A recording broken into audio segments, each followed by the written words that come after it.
Hello, I'm Harold, and today I am going to do a review on the 996.2 behind me.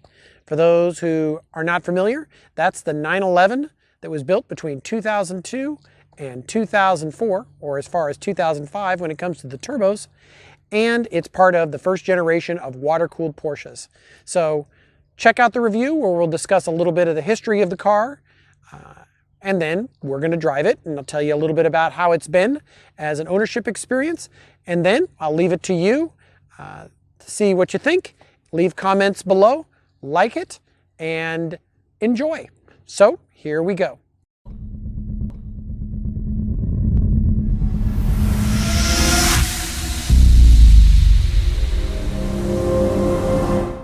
So doing a walk around of the car, you can see that the shape is very distinctively 911. The headlights, which are the often derided component of it, certainly are different from the ovals of the 993s as well as the 997 that followed it, but it's an unmistakable shape. The Targa, of course, which this is largely a big sunroof. It looks nice, it works quite well. It's a great way to enjoy some open air motoring while also getting a bit more rigidity of a coupe. But it's certainly not a coupe. I mean, in the sense that there are rattles at times, and this car has 114,000 miles on it. So it certainly is going to rattle a little bit, but certainly it's a lot quieter than a convertible and works super well.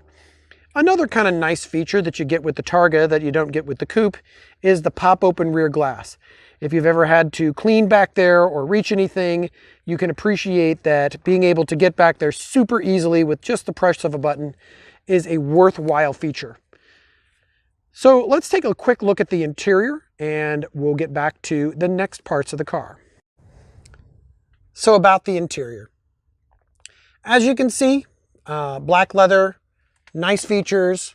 The Porsche steering wheel that was installed in these later cars I like a little bit better than the early ones. Of course, that's just my opinion. They're all fine. A lot of the complaints in this interior were what some people call squircles. This was kind of that time period where there was a lot of oval shapes. This car was designed by Pinky Lai, and of course that means that, you know, during that time period, these were just the popular things. To save money, they were designed alongside the Boxster because Porsche wasn't doing so well at that time. And this certainly helped out a lot in making sure that the car could stay in production. But it's comfortable, it drives well, the seat bolsters are good. Really, there's not a whole lot to complain about in my view, even though one could pick at it. It's a very functional interior. All right, so let's hear a run and do a quick run down the road and come back so you can see her coming and going.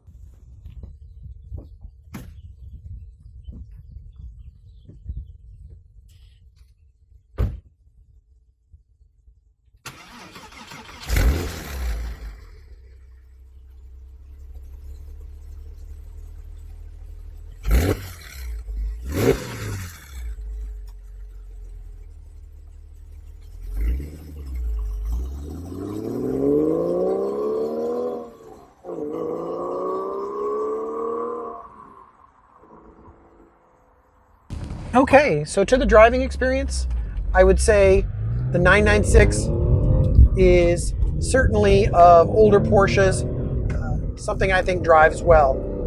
It's quick, it's got plenty of power, it's certainly faster than your normal 993s that it replaced and many of your air-cooled cars. Now I'm of course leaving out turbos and things of that nature, which obviously are faster. This is an affordable sports car for somewhere between 25 to 35 for really good examples.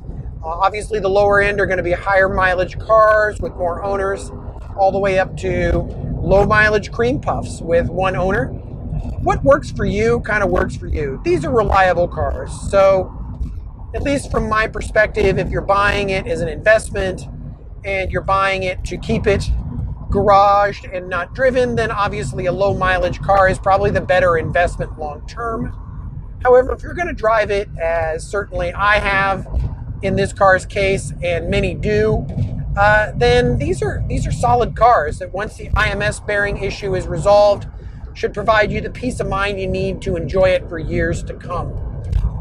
So even down to things like handling, a higher mileage car like this one is handled well. They drive into corners neatly, as this one does, quietly, functionally. Yes, the Targa top does rattle a little bit, but when you compare it to the Targas of old that I remember as a kid, it's pretty darn quiet.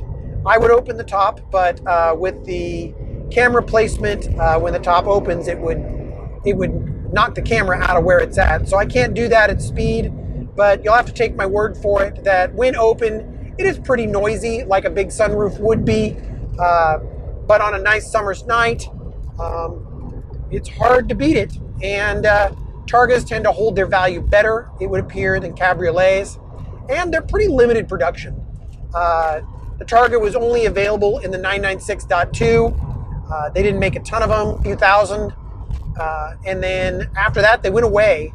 And then they returned again in the 997, but only as, at least from my reading, as a 4.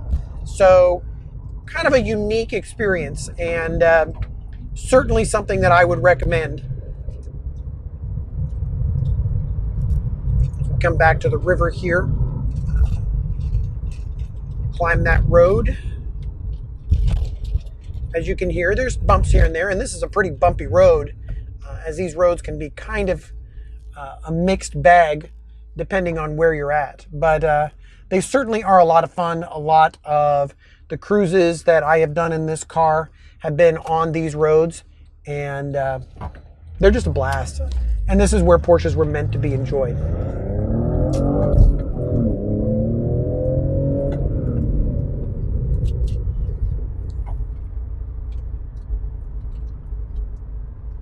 So from here, we're going to wrap up. So I am going to stop the drive portion of the video, and then we're going to go back and do a little review and close it out.